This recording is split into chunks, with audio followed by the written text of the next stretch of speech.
Hello, I'm Rich Shibbards from EVs and Beyond, and you know how much I like a challenge, and today I'm setting myself a little bit of one. Now, to my left, right, I don't know when looking at the camera, we have New Zealand's first electric ute, the LDV EV T60. Now, as a lot of people know, it's coming later this year, and you can actually go onto the ldv.co.nz and order one now. To my right, left again, I don't know, we have the eDeliver 9, also from LDV, their electric van. So we're here at their base in Takanini, and these things need to go to Wellington for a few meetings, and we are going to do that. We do have a little bit of a challenge, added technicality in this. This is a left-hand drive Chinese prototype of the ute. Now that means it doesn't have New Zealand DC fast charging on it. The production car will. This one has the Chinese GBT standard. So we have a adapter, we can charge it AC, but that could throw a little bit of a spanner in there. Luckily, it's got a really big 88.5 kilowatt hour battery. It's showing 510 kilometers of range, and I'm assured that it can get to Taupo with plenty to spare. So let's get on the road. Right, so I've already discovered a little bit of a bonus. Now, this is going to have to be a little bit of an economy run, maybe. You know, there isn't a heck of a lot of AC charging. There's a few options we have down as far south as our stay tonight, which is either going to be at Turangi or Arakuni. So when I showed you 510 before, that was a bit of a lie. We've got a little bit more, but it's, I guess the test is how on the road now this thing really does eat the electricity. It's got a few things going for it. It's a big battery, 88.5 kilowatts is big, and it's actually not that heavy. It's 2,350 kilos, which is a lot lighter, well, certainly a little bit lighter than some of the big European SUVs out there with similar sizes of batteries. So we're going to make one little stop in a second for some water and then get on our way.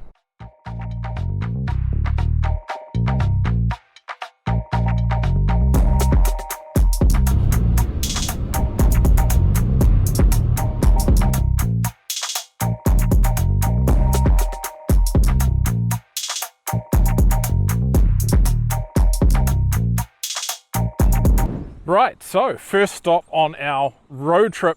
And it's not where I said it was. We were going to go to Taupo, but to be honest, the vehicles are going fine. We thought we might need to charge the van, but apparently not. So we're actually going to shoot for T-Rail, because the less stops we make, the better. The sooner we get to the bar to have a beer later on tonight, because we're going to need one. The vehicle update. The ute, trucking along well. We have got about 400k range in that already. I think we're about just over 100k from base, so that's not going too badly.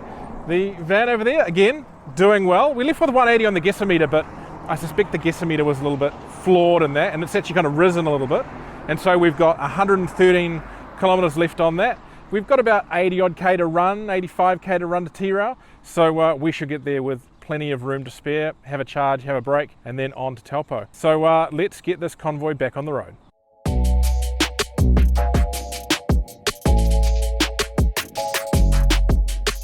Right, let's talk about this van for a second. So, the eDeliver 9, based on the LDV Deliver 9, which was an all in-house LDV effort, unlike the previous generation of LDV van, which had some history in it from LDV product. I am a really big fan of this. As you all know, and if you read EVs and Beyond magazine, we gave this our EV Commercial of the Year award for 2021. It really is a good van. Even if you take out the fact that it's a electric van, it's a good van. It's a really nicely built interior, comfortable, it rides well, it carries a lot. It's a capable vehicle. Throw on the electric vehicle aspect and it becomes just brilliant.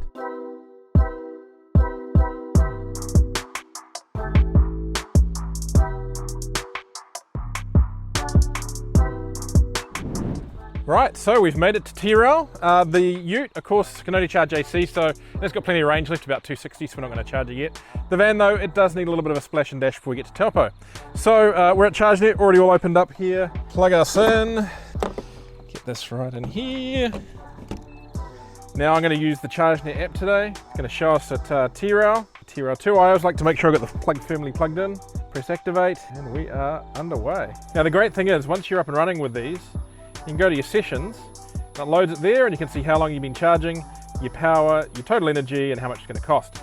Now I'm going to be a good EV citizen now, and I'm going to jump onto PlugShare and let people know that I'm here, so that if they do need to use the machine, they know that there's one already taken out of the system. All right, so we are pulling out of Tira. We have charged up the van to 75%. Just being a little bit cautious here because we've got a relatively short run through to Taupo, 98 kilometres to our next charging point, but it is a lot of uphill. It's a very, very, very big climb from Tira, or particularly from Tokoroa through to Taupo.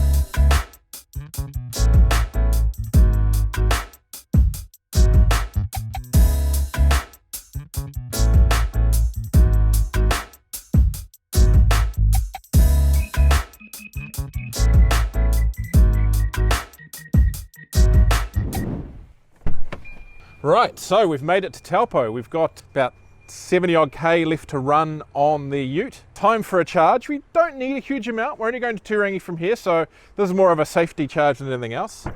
Now, because it's GBT, we have this adapter, and we're going to plug it in over here to nice 3-phase cable. The guys here at Drive EV have got us, so that's all plugged in. GBT AC port is there. No, that side's the AC port. So the difference with the GBT is it looks a bit like a male type 2 plug, very similar, but kind of the other way around. So, and then I believe we have to jump on to plug share again, set the filter on this one to type 2 AC. It's going to show us here again, Drive EV Taupo, and we're going to activate.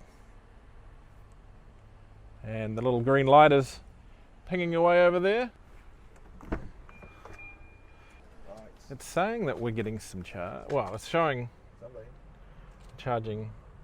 Okay, so we got a little bit of a change of plans here. We actually went and grabbed some dinner and realised the car was only charging at 3.5 kilowatts. Luckily we're in Taupo, which is actually the home of LDV in New Zealand. So we're going to head up just around the corner to the head office where they're going to try and get some charge, get the car to charge at a higher rate for us. Now, I don't blame the car for this. This is a prototype, it's set for a Chinese market. This is us kind of pushing it a little bit, and hopefully we can get this sorted so we can carry on our way.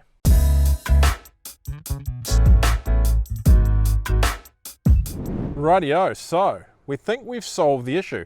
Now, if you saw before, I was saying we had a bit of a worry at the charger. It was only showing 3.5 kilowatts. Well, we think that was a bit of a mistake. The car shows 7 amps when we were plugged in here at, down at the Evernex charger. We've come back up to Sangyong, an LDV in Taupo, who have been amazing and opened up late at night. We've plugged it in on their 3-phase charger and it's showing 10 amps, which is interesting. So we actually suspect that because of the Chinese translation, when we're saying 7 amps, it's actually saying 7 kilowatts. When it's saying 10 amps, it's saying 10 kilowatts. Now, that doesn't explain why it was doing 3.5, but we did the numbers and realized that we are getting about the right number of kilometers for it charging at 3-phase at 11 kilowatts. So we're pretty comfortable now. We're going to head to our hotel where we've got 7 kilowatt charging and get a nice long night's sleep. So yeah, we'll catch you when we get there. But thanks again to the guys at Sangyong and LDV for sorting that out. There was nothing wrong. It was purely communications.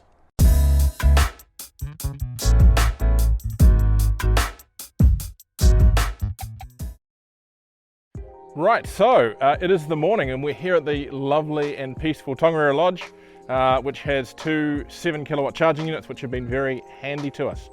Now, you probably saw a little bit of movement and running around last night and some random stuff going on. We seem to have got our head around it, so I'm going to quickly explain it. We went to Taupo, we plugged in, and the charging unit there was showing we were only drawing 3.5 kilowatts, and the car was showing we were only pulling 7 amps, which neither of those things work out. We went and had some dinner and talked to LDV, and they offered to have their fantastic National Service Manager Jason come and meet us at their national head office, which is in Taupo, but handy for us. We popped up there, put it on a charger, and did some countback and realized that the car was actually charging correctly. It just wasn't showing what it was charging in the right language, something we suspect to do with the conversion. So when it's saying 7 amps, it was actually pulling 7 kilowatts. When it's saying 10 amps, well, we still don't entirely know. But what we do know is that the car has been charging here and drawing a pretty reliable 7 kilowatts all night. And we know that because we have been counting and working out based on the range how much it should be collecting. At 7 kilowatts, this thing is gaining 25-30 kilometers an hour, maybe a little more, a little less depending on how you're driving.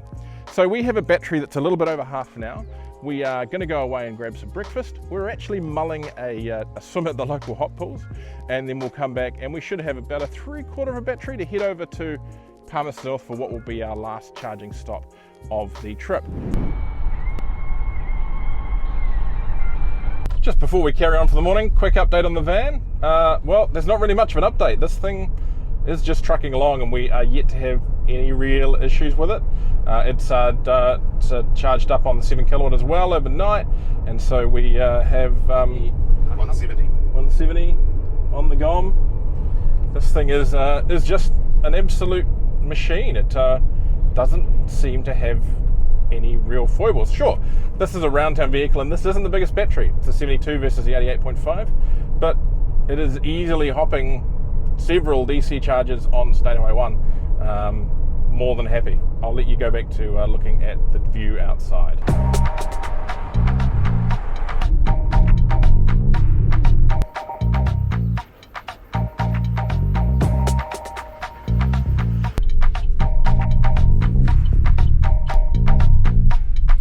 So we're here just unplugging the electric ute at the accommodation, and the posties turned up in a Sanyong ute, so same company that distributes LDV in New Zealand, and we're just going to quickly talk to the postie. If we just hang on a second there. So over there's our ute, and there's the postie ute. Question for you: if you could get a ute that was electric, so quiet, used no fuel at all, would you? Yes. You're hoping to be able to get one in the near future? No. There's one sitting just over there. What? No, I looked at it.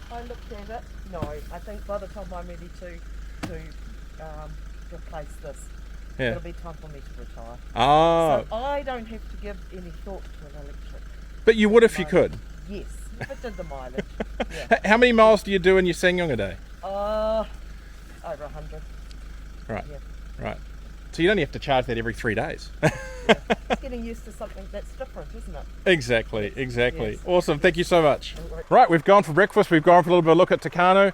We're back and we are going to jump in the car and get on the way. Now, we have been charging overnight. Well, when I say overnight, about 9-10 hours. So we're up to about 2/3 of a battery, maybe a little over 2/3. It said we're charging at 7 kilowatts. Next charging stop is Palmerston North, where there's a 22 kilowatt rollout unit that I think is going to give us some reasonable speed, maybe more than what we're getting here on this car.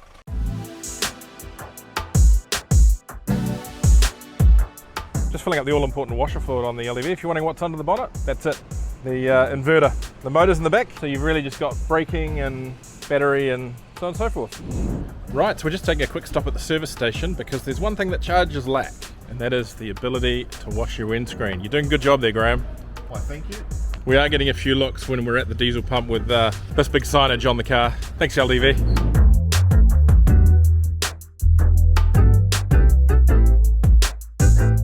Okay, a little bit of a trip update from here on the desert road. I'm just going to close the windows because we've got some trucks and stuff going by. We have kind of done the worst climb of the trip, and it certainly ate some energy. Probably about a third of a tank getting up from Turangi up onto the elevation here, but it's kind of down all the way from here, so we should get some of that back. If I look at the screen, you see we've got 201 kilometers of range there. I wouldn't be surprised if we get a lot of that back when we get past Mangaweka and we've done the big drop down into the area.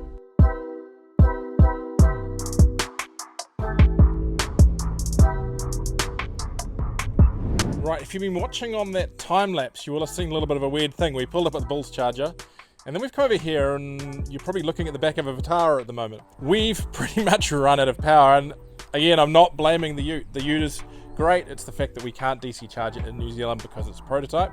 And with all that messing around yesterday, we didn't leave with a full charge. Leaving with a full charge on a long trip is so useful. But we've been saved by using PlugShare. Everyone, don't forget to put your stops in on PlugShare. And this is our friend John here. Hey. Thanks for helping us out. Who has they've got a 3.5 kilowatt unit here at their house, which normally charges your MG ZS. ZS. Yep. Cool. And so he's let us plug in here. We're just getting a few kilometres to get us into Palmerston North, where there's some faster charging options. It is looking like we're not going to make it today. Again, not the Utes' fault. But John, how you enjoy having an electric vehicle? It's amazing. We've really found that you actually increase the amount of driving you do, which is not what we thought we'd be doing when we did all the calculations and sat down. We thought, this car is going to be really good value because we're going to be driving about the same as what we were driving. We had our Honda Jazz before that, but it actually flipped the books, and I think we're doing almost double what we were doing before. But just because we love driving it, it's so quiet and fun to drive around. Yeah.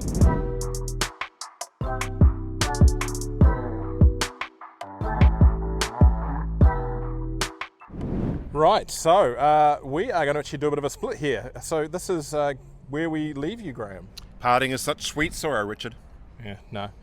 So what's happening is the Ute needs to go to Palmerston North to get a few hours charge before we head to Wellington. Graham is going to go straight to Wellington from here with probably one more splash and dash, and he will make his flight. I'm a little more touch and go, I guess. But you've been enjoying you particularly have been enjoying the van. I think we've both been enjoying the van. Yeah, I do like the van actually, Richard. I tell you what, for a commercial user, depending on the range that you need, of course, it actually makes a lot of sense. It's comfortable, it's roomy, it's got one of the best seats of any van I've been in. And let's be honest, if you need a range of a couple of 100 k's or so in your daily run, that's a really good solution. I've bonded with it. I've bonded with the van. Right, so we'll farewell Graham, and we're going to head to Palmerston North and go and hopefully see if we can get some more charge in this Ute and travel on to Wellington.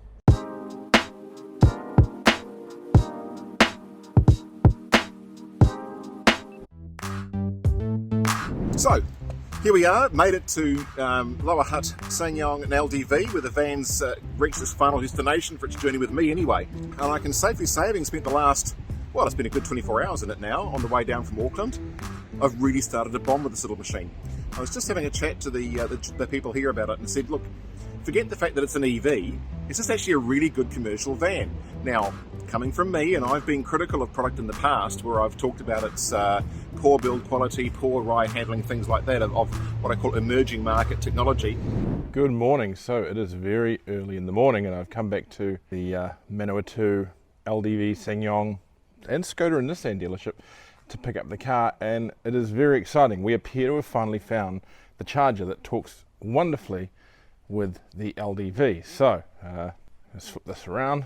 We've got over here the wallbox unit that's still charging away, and we have in space of 7 hours picked up not quite a full battery at 90% I think, and 429 kilometers. So that is brilliant. Now I don't think that's actually really 429 kilometers.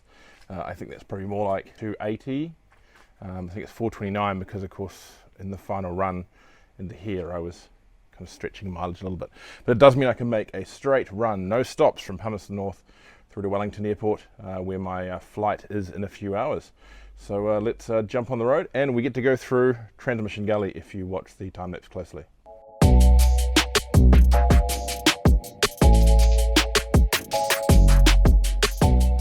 Right, just a quick note, we're on the really big incline in Transmission Gully. First time doing this. What an amazing road.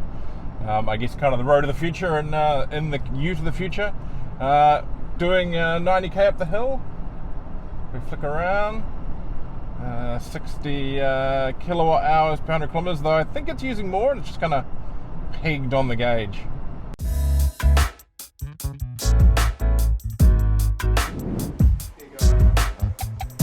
Thank you very much. Is it a GST on it? Yep, beautiful. All good? Yep, so made it to Wellington. That was quite the journey. Really easy on that last part. The reality is once I've got some charge in the Ute, this thing just flies. That was Palmerston North to Wellington Airport through the new Transmission Gully in 2 hours, so pretty darn good. I have got a third of a battery left, no percentage on the screen unfortunately, so I can't tell you exactly, and about 150 kilometers worth of range left in there. So look, aside from the charging difficulties, this thing is just amazing. I really like it. There are some tweaks to be done, I think, to the car before it gets to market. So just final thoughts. Look, aside from the charging issues from only being able to do AC, this car did this trip easily, and I honestly believe with DC charging this would be a 2 relatively minor charging stop trip from Auckland to Wellington. And the vehicle is overall comfortable. The interior works really well. It is very spacious, and I found the driver's seat, even being in left-hand drive is a little bit different for my body, more than comfortable. The one thing that's still there is that ride, but I do think that can be updated, and that's also pretty normal for a ute. This is a commercial vehicle, and that comes with some pitfalls. Look, really excited about this coming to New Zealand later this year. Don't forget to go to ldv.co.nz to check it out. You can read more about this trip in the EVs and Beyond magazine, so make sure you subscribe to evsandbeyond.co.nz for that. And don't forget, like and subscribe at the bottom, and we'll see you in the future.